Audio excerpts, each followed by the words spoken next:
I think most of the students, they become aware of the unintended consequences of the decisions they are taking in boardrooms and in their offices. And I think it makes them aware and helps them to make better decisions in the future.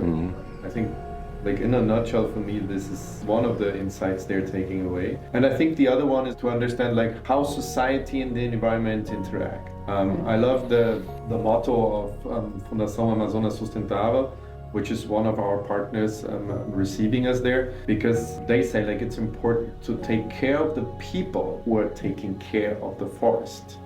So this people component is very important. If you think about who's going to protect the nature, you need to think about how is it possible that Roberto, for example, who has been an illegal logger, and he has logged in order to feed his family, how he switched and how he got confidence to say, like, you know, I've been a logger, but I can be a tourist guide showing these people the beauty of the forest instead of, like, cutting it down. I think that triggers a whole reflection on how can we create businesses that create income opportunities for the people who protect the forest. And what's a different political system and incentives and economic system we might think about collectively in order to make that happen. So I think that that's an essential learning to say, like, okay, how these social components interact with the environmental, because if we don't care about the forest and the people need to deforest in order to make a living, guess what they're gonna do?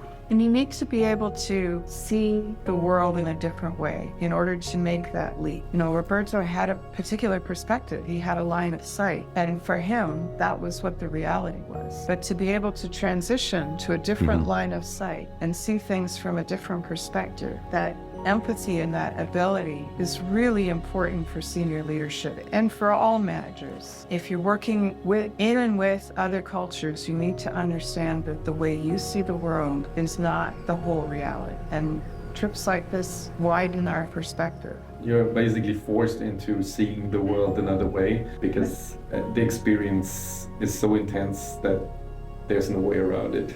Yes.